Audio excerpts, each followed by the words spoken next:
Good morning, everyone. We're just having a little side humor here.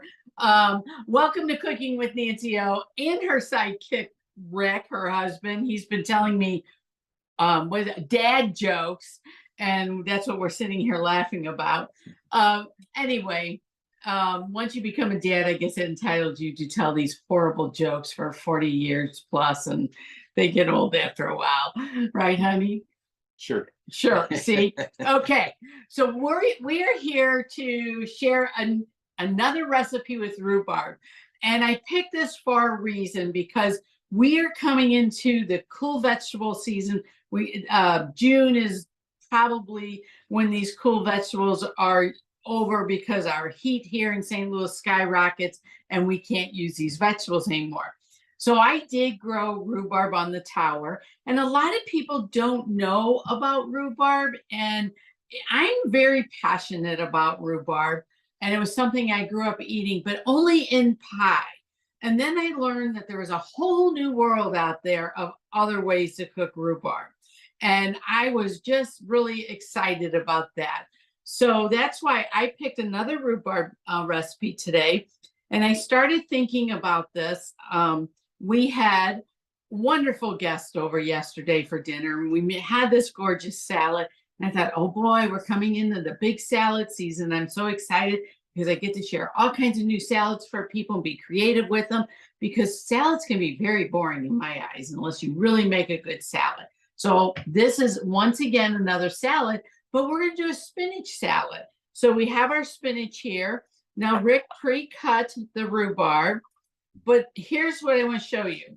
These are the leaves from our rhubarb. I'm going to pass these to you, Rick. Look at how big they got on our tower. Is this not crazy? We're going to actually have to cut it off because it's bending down and over and creating havoc. So we're actually going to cut the rhubarb off, and we're going to do 1-inch slices and just put them in a Ziploc bag and freeze them. So here it is with the stalk, and you want to get that stalk kind of pink before you eat it. But here's the kicker, guys. Do not eat those leaves. They are poisonous. Rick was standing there waiting for me to tell you that. So because I have such a passion for rhubarb, I have a bunch of fun facts for you guys. And it's not really rich in essential nutrition, but it has a lot of vitamin K1 in it. So that in itself is very good for you. Let's see, 26 to 37% of your daily value. So that's a big, significant amount of K1. So the other thing is, it is not a fruit. It is a vegetable. Even though they make rhubarb pie, usually you see strawberry rhubarb pie, which is one of my favorite things in the world to make. But I also like it in savory dishes. So here's your fun facts.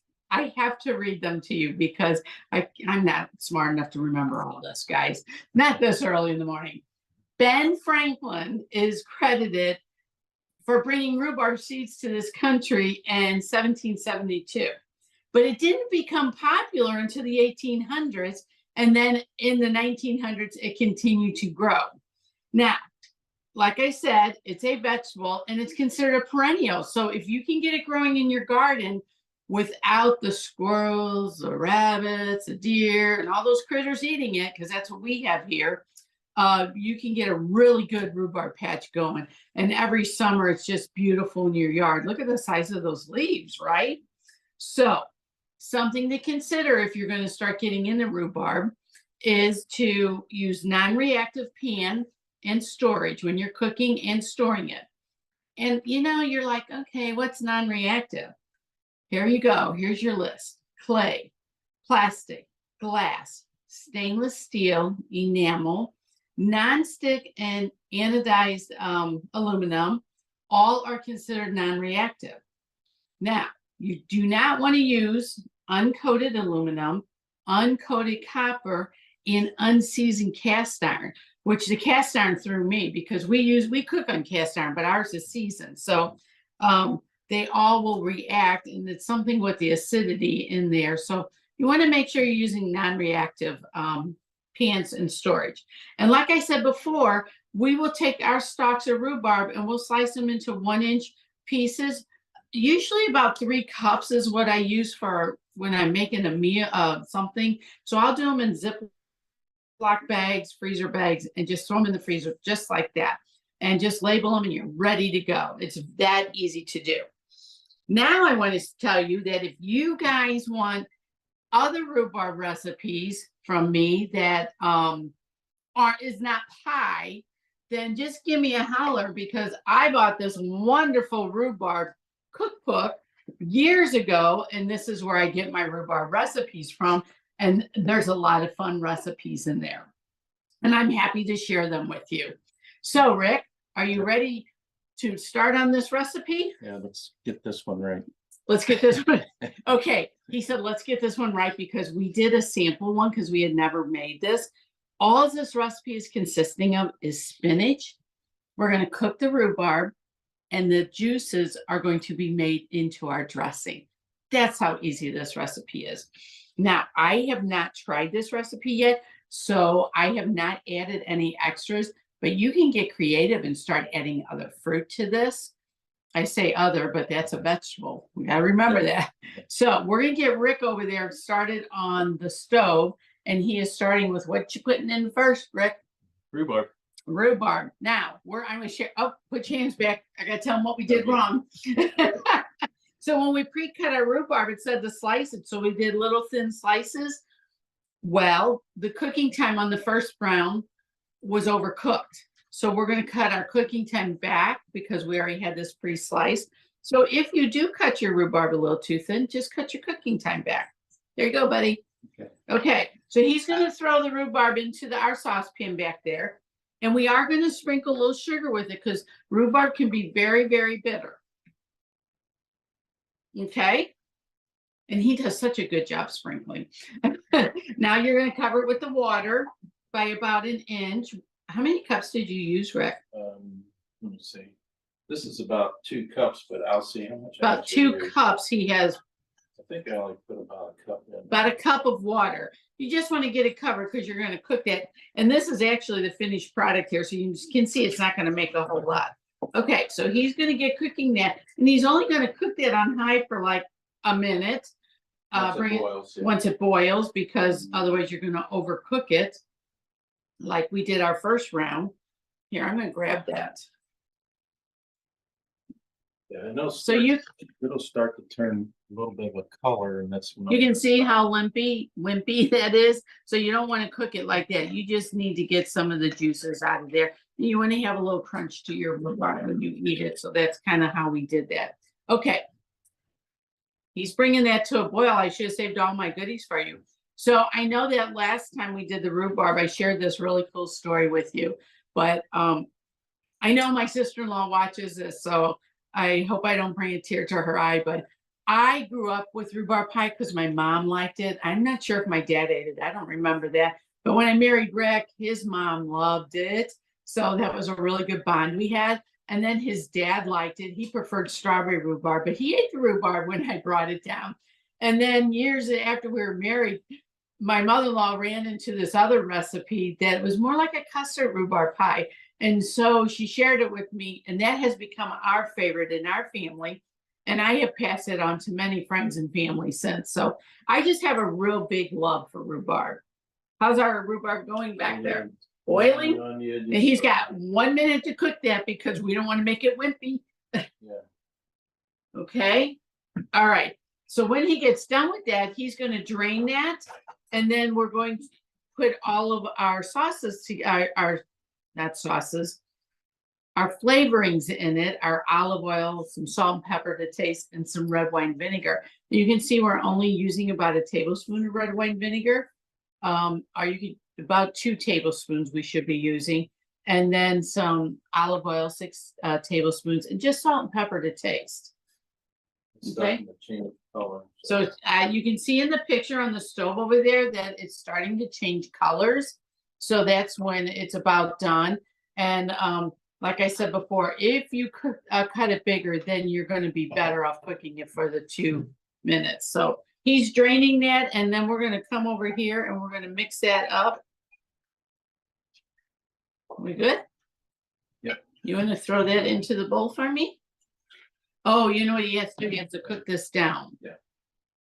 Okay, what you want next, Rick? We gotta do the vinegar, Vinegar, salt, and pepper. vinegar, Okay. and we're just gonna add a salt and pepper to taste. So he's just gonna add like a pinch of that. So you only have 1 tablespoon of vinegar in that. Do you want to? No.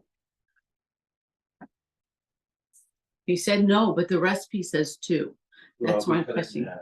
Oh, you cut it in half. Yeah. I didn't know he Because, cut the recipe in because half. we did, See what communication does. Okay, so we're gonna move the salt and pepper aside, and he's gonna cook that down. Now, while he's doing that, I am going to get out our spinach into a dish.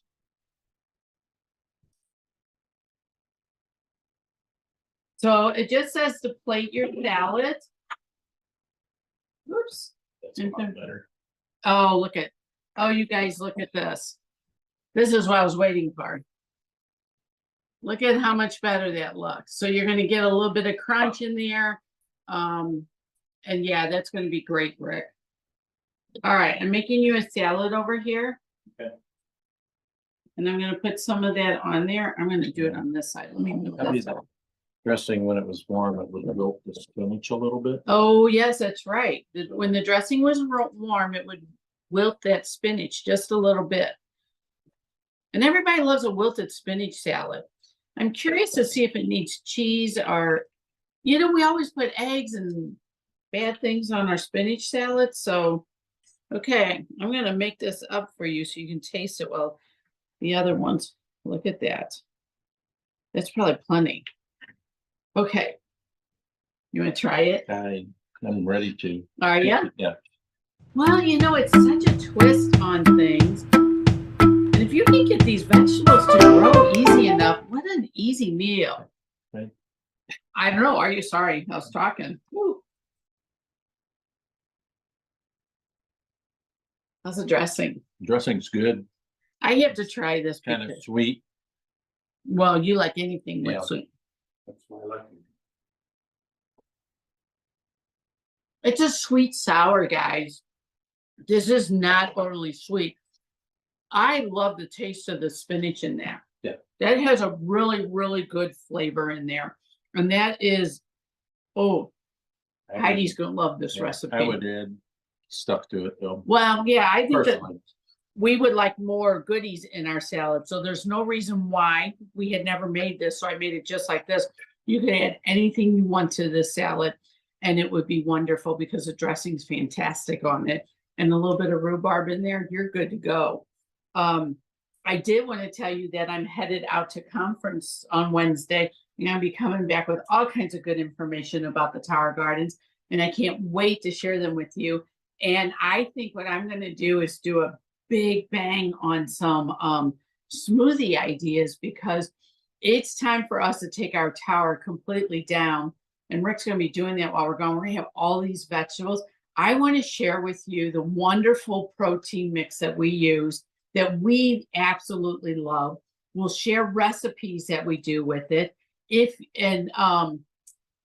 will be adding the vegetables and showing you how we add the vegetables and what we all do. So if you guys have any questions about the rhubarb recipe, reach out to us. Or if you're interested in a specific kind or about the book, let me know. I did run across this book again recently. I actually bought this book in Silver Dollar City, down in Branson, Missouri. But I did run across it at another place recently, which is the only 2 times I've ever seen this cookbook. So if you're interested in information on it, let me know. I will share that with you. Look at Rick go to town on the salad. He didn't have breakfast, but still, it is a very, very good salad. So I'm going to come back so excited from conference to share with you guys. So I have decided to do our protein mix, our favorite protein mix with our vegetables and anything else you can think of.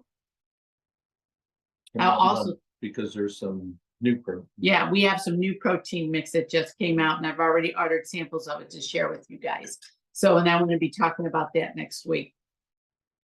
I will also show you how to do protein bites next week. And that is one of our friend Manny's favorites. He just loves our protein bites. So I know he's looking forward to hearing about all of that. So until next week. Do you want me to list that in for them real quick? Oh, okay. Before we go, Rick is going to finish this up for you on the stove. He's just going to whisk the olive oil in, and then it's done. Yeah. Then it's done. So if you had poured that dressing on your salad while it was warm, it would be wilted. You want to throw it in here, Rick? Yeah. So we have our salad dressing for the next couple of days. I'm very excited because I'm so happy to be eating salads again. I don't know, sometimes during the winter it's too cold out. Okay, so while he's finishing that up, I'm going to tell you guys I will see you next week. I'm very, very excited about going to conference and learning about the towers. We have special classes to go to, and I'm going to have so much information for you, and look out. And I'm going to be chock full of info. So until next week, you guys have a great week, wonderful weekend. Be safe out there. Bye for now. See ya. Oh my gosh, this is so good. Okay. But I want another bite because it was delicious. I'd like it with goat cheese on it. Oh, goat cheese, and yeah. Maybe some dried cranberries. I would put blueberries with it. Yeah. Apples, peaches, and all that. Yeah, you could do the. Really good fruit salad. I'd even add a little onion. Yeah. This is a great recipe. I can't wait to share with Heidi. Yep. I hope she's